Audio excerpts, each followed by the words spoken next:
나는 이미 오래전부터 알고 있었어. 나는 정상인이 아니야. 투광 진이원. 5살 때 친척이 나를 갖고 놀았어. 일부러 식탁 위찜 고기를 말해. 사실은 내가 키우는 작은 토끼야. 네가 손수 키운 맛은 특히 좋냐? 투광 진이 3. 그들 모두 환하게 웃고 있다. 잠시 침묵했다. 옆에 있는 주전자를 집어든다. 가장 신나게 웃고 있는 삼촌 손등에 튀었다. 그의 손등이 하얗다. 익었어. 고기 냄새와 함께 돼지 잡는 듯한 비명. 어릴 때부터 너와 함께 자란 내 오른손, 맛 좀 봐봐. 투광진이 5. 혼란에 빠져 난장판. 그녀는 정상이 아니야. 빨리 그녀를 막아. 아버지가 화가 나서 나무 몽도미를 들어 올리며 나를 혼내려 하셨다. 투광진이 6. 근데 갑자기 내 앞을 막아선 오빠를 치고 말았어. 얼굴이 첨백해지고 속눈썹이 떨렸다. 조심스럽게 품에서 새하얀 덩어리를 꺼냈다. 투광진이 7. 아기, 걱정 마. 네 토끼는 아직 살아있어. 창호에서 찾았어. 두광의 진이 8. 오빠 있어. 너와 네 토끼는 아무 일도 없을 거야. 약속할게. 투광진과 9화. 그해 우리 오빠는 9살이었다. 말없이 나를 대신해 한 대 맞았다. 한밤중에 엄마가 눈물을 닦으며 약을 발라주면서 내 아빠가 때리려는 사람은 네가 아니잖아. 네가 왜 나서는 거야? 모샤커는 그냥 미친놈이야. 농담으로 2마디 건드렸다고 어른한테 그렇게 막 가해?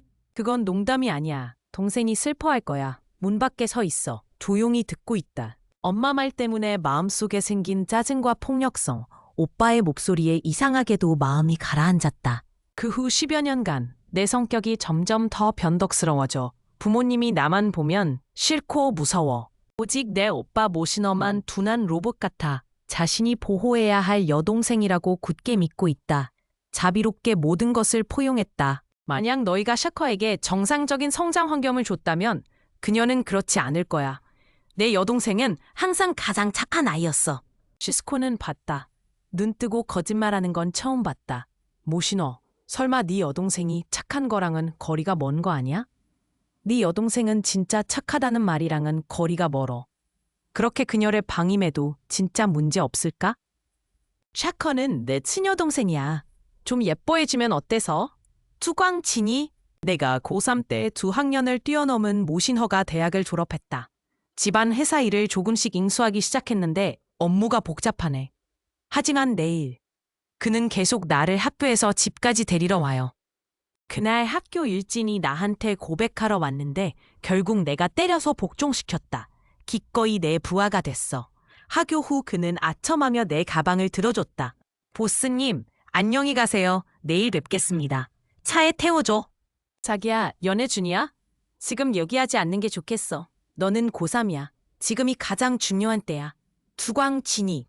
오빠는 네 인생에 끼어들려는 게 아니야. 지금 2단계가 중요하다고 생각할 뿐이야. 그리고 방금 너를 차에 태워준 그 동창 꽤 못생겼어. 자기야, 그와는 거리를 두는 게 좋겠어. 모시너의 성격은 언제나 극도로 느긋하다. 이런 말 처음 해. 투광진이. 나는 딸기 끝을 물고 옆에 있는 모신화를 살펴보았다. 일 때문에 그는 정장으로 갈아입었다. 하지만 여전히 부드러운 구름처럼 보인다.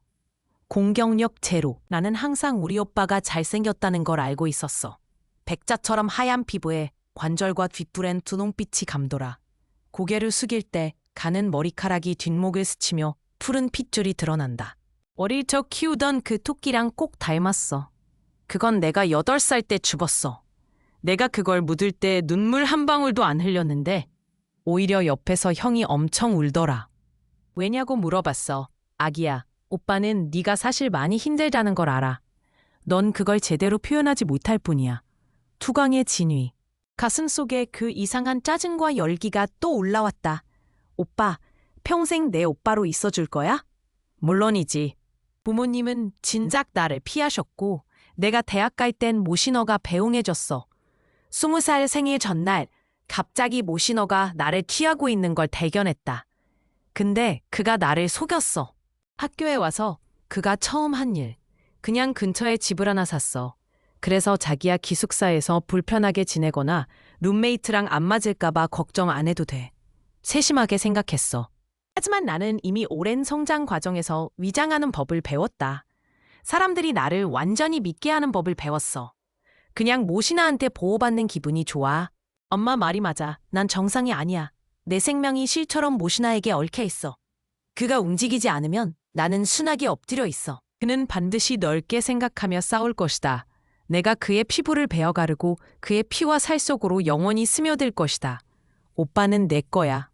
이 일은 아주 어릴 때부터 내 머릿속에 박힌 생각이었다. 수업이 꽉 찬 날 빼고는 거의 매일 밖에서 자. 모신어가 해가 지기 전에 장을 봐와서 저를 위해 밥을 해줄 거거든요. 근데 오늘 하교하고 집에 가는데 나를 맞이한 것은 모신어와 내가 좋아하는 음식들로 가득한 식탁이 아니었다. 차갑고 텅 빈 거실. 무의식적으로 핸드폰을 켰다. 예전에는 회사가 너무 바쁘면 그가 미리 메시지를 보내 알려줬어. 그런데 지금 내 핸드폰 알림창이 텅 비었어.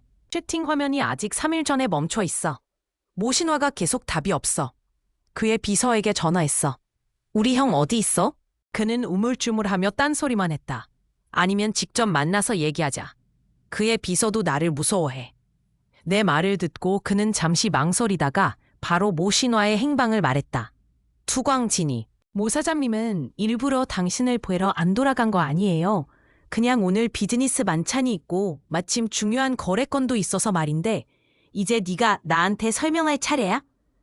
보아하니 그는 정말 일부러 나를 피하고 있군. 비서는 감히 말하지 못하고 침묵한다. 전화 끊었어. 돌아서 계단을 내려간다. 그가 말한 곳으로 차를 몰고 가서 모신화를 찾아. 가는 길에 하늘 따에서 해가 지고 있었다. 가는 길에 하늘 끝에 해가 지고 있었어. 금가루 섞인 붉은색이 땅에 흩뿌려져 불꽃처럼 보였다.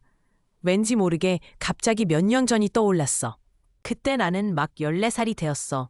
우리 엄마가 모신어 유학 중에 집 비운 틈 타서 사람 시켜 나를 인터넷 중독 치료 학교에 강제로 데려갔어. 모신아가 나를 구하러 왔을 때는 이미 사람을 보내 학교 건물에 불을 질렀다. 모신아, 하가 날 안을 때 모신어가 나보다 더 심하게 떨고 있어. 무서워하지 마. 오빠 왔어. 투건진이 사실 나 하나도 안 무서워.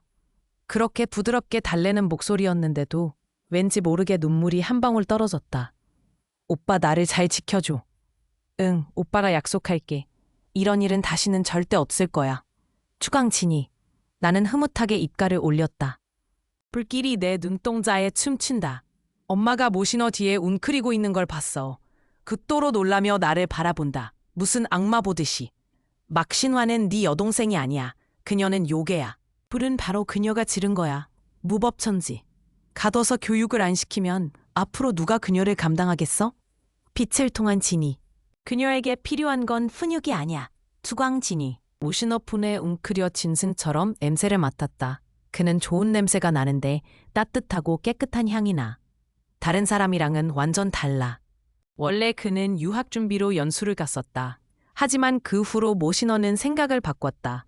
그는 국내에 남아 대학을 다니며 회사를 인수한다. 내 곁을 이틀 이상 떠나려 하지 않아. 내 졸업 여행조차 그와 함께 갔어. 어떻게 오늘 나한테 아무 보고도 없이 사람 만나서 사업 얘기를 할 수가 있지? 차를 몰고 연회장 문 앞에 도착했다. 잠시 기다리자 익숙한 검은색 벤틀리가 다가와 멈췄다. 창문 내려 모신어의 예쁜 얼굴을 드러냈다. 그는 경비원에게 살짝 고개를 끄덕였다. 명함을 건넨다. 몇 년간의 단련을 거쳐 남들 앞에서도 차가운 표정을 짓는 법을 배워 꽤 위압감을 준다. 작은 동물처럼 온순한 혹은 부드럽고 포용적인 순간 나만 볼 수 있어. 투광징위. 모신어를 보니 기분이 좀 좋아졌어.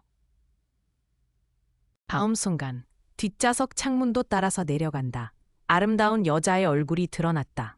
그녀의 붉은 입술이 살짝 올라가고 눈매가 날카롭다. 창턱에 아무렇게나 걸쳐있는 손.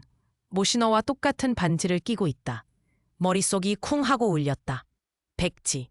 정신 차려보니 무의식적으로 중지에 끼워진 똑같은 백금 무지 반지를 계속 문지르고 있었다. 18살 때 내가 직접 모신화를 데리고 고른 선물이야. 반지를 낀 후에 한번 들었어. 그의 친구가 내 뒤에서 믿기지 않는다는 듯 그에게 물었다. 사랑하는 모총 모신허, 너 정말 반지를 중지에 끼는 게 무슨 뜻인지 알아? 하지만 하가는 좋아해. 너희들 벌써 알았네? 그래서 내가 그녀 말을 들어야 하는 거야. 투광진이. 시간 됐어. 집에 가서 밥 해야지. 샤커 학교할 때까지 기다려야 하니까. 형, 투강신이. 오늘 수업 이렇게 일찍 끝났네? 수업 안 듣고 너 찾으러 나왔어. 오늘 저녁 뭐 먹을래? 밖에 나가서 먹을까? 손바닥이 약간 서늘하고 건조해. 상급의 가석 같아. 나는 그가 나를 잡게 내버려뒀다. 두 걸음 나가. 잠시 멈추고 뒤돌아보았다. 시선을 거두고 더 이상 그를 보지 않았다. 투광진이 691. 역에서 정신을 차렸다. 나는 느릿내릿 시선을 돌려 모신허를 바라봤다. 그는 이미 차에서 내렸다. 투광의 진이 손목시계를 정리할 때 분명히 드러나는 맨손가락. 그는 반지를 뺐다. 그 사람이 나한테 평생 절대 빼지 않겠다고 약속했어. 모신어에게 걸어갔다.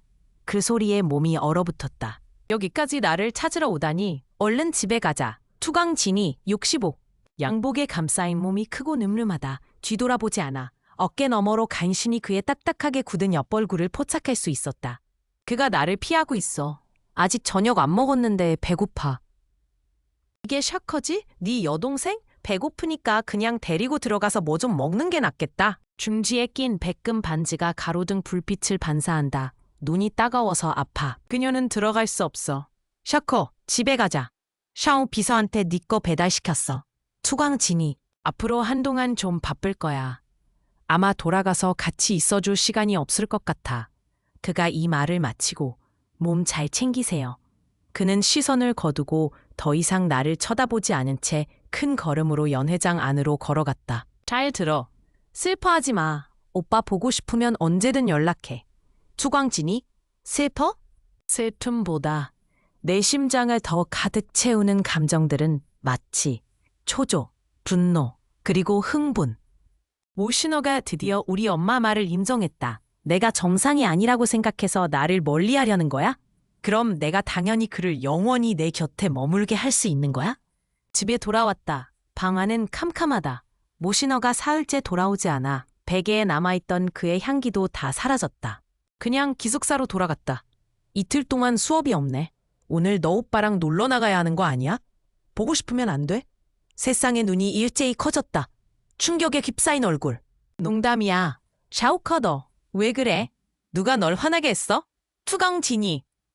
턱을 두드리며 진지하게 잠시 생각했다. 기분 상할 일은 아니에요. 모시나가 그냥 나를 화나게 할 뿐이야. 속아. 그녀의 말투는 조심스러웠다. 저기 내 말 들어봐. 다른 뜻은 없고 지금은 법치사회잖아요. 무슨 일 있으면 다들 좋게 얘기해요. 상대방이 진짜 너무 심하면 네 형한테 가서 화풀이 해달라고 하면 되잖아. 그치? 어떤 일은 정말 못해요. 하면 돌아올 수 없어요. 샤오커, 듣고 있어? 그럼 나를 화나게 한 사람이 우리 오빠라면 어떡하지? 하하, 어떻게 그렇겠어. 네 오빠가 그렇게 시스콘인데? 우린 네 옆에서 그를 몇 번 봤는데 좀 힘들었어. 아니지. 이거 네 오빠한테 쓰려는 거야? 밧줄 수면 향수. 내가 고개를 끄덕이자 샤오량이 기절할 것 같은 표정을 지었다. 그럼 내가 먼저 너랑 같이 오빠 찾아가서 얘기해 볼게. 투광진이? 사실 모신화의 행적은 찾기 어렵지 않아. 그는 요즘 바쁜 것 같아. 회사랑 협력업체 몇 군데를 오가느라 보험사까지 다녀왔어. 다시 휴대폰 위치 페이지를 열었다. 위치로 보면 그는 지금 신탁회사 근처야. 낯익은 검은색 벤틀리가 눈에 들어온다. 엑셀을 밟았다. 앞으로 추월해서 모신어의 차를 막았다. 뜨거운 태양 아래 정적이 감돌았다. 모신어는 차에서 내리지도 않았다. 그가 샤오 비서를 보내서 나를 쫓아내려고 했어. 샤커 양, 모 사장님께서 오늘 약속이 있으십니다. 정말 급한 일이 있어서 말씀드릴 게 있는데 좀 비켜주실 수 있나요? 모신허를 내려보내라. 모 사장님은 얼굴이 망가져서 지금 사람을 만나기 어려워요. 이런 말도 안 되는 핑계를 다 생각해내네. 모 사장님, 샤오커한테 하실 말씀은 좀 부드럽게 하시면 안 되나요? 그녀는 네 여동생이야. 성격이 안 좋아. 내가 무슨 일을 해도 항상 네가 책임져줬잖아. 이 말들 다 네가 직접 했던 말이잖아. 지금 와서 다 까먹었어? 차 안은 고요했다. 모신화가 창문을 내리려 하지 않는다. 침묵으로 저항하는 모습, 그 죽은 듯한 고요함이 나를 더욱 흥분시키는 걸. SST 신탁회사. 그 생각을 거의 억누를 수 없었어. 지금 당장 그를 내 곁으로 데려오고 싶어. 계속 남아서 다시는 떠나지 않을 거야. 와, 너희 남매 싸우는 건 싸우는 거고 이제 샤오커가 나쁜 남자랑 사귀겠다고 해. 참지 못하고 눈을 크게 떴다. 벤틀리 차찬이 내려졌다. 모신허가 어둠 속에서 얼굴을 드러냈다. 며칠 안 봤는데 더 창백해졌어, 투광진이. 연애하다. 응, 맞아. 우리 아빠 훈남인 그 정씨. 얼굴은 좀 됐는데 딱 봐도 봉황남이야. 멍, 우리가 아무리 설득해도 듣지 않아. 그러니까 내가 샤오커한테 나를 데려오게 한 거야. 옆에서 듣다가 좀 멍해졌어. 나는 소량이 평소에 취미로 소설을 좀 쓴다는 걸 알고 있어. 근데 그녀가 이렇게 입만 열면 지어내는 재능이 있을 줄은 몰랐네. 모시노의 햇빛보다 더 뜨거운 시선이 내게 떨어질 때까지, 모시노의 햇빛보다 뜨거운 시선이 내게 닿을 때까지 왠지 본능적인 직감이 나에게 말해줘. 하지만 짧은 순간뿐이었다가 바로 걷어졌다. 있는제 리미는 예전에 내가 그를 바라보던 때와 같아. 진시우신의사에서 나는 그의 시선에 대었다. 키 속에서 끓어오르던 그 생각이 오히려 기이하게 거꾸로 흘러들었다. 모신아, 너 나 신경 안 쓸 거야? 그건 네 일이야. 자기야, 이제 좀 철이 들어야지.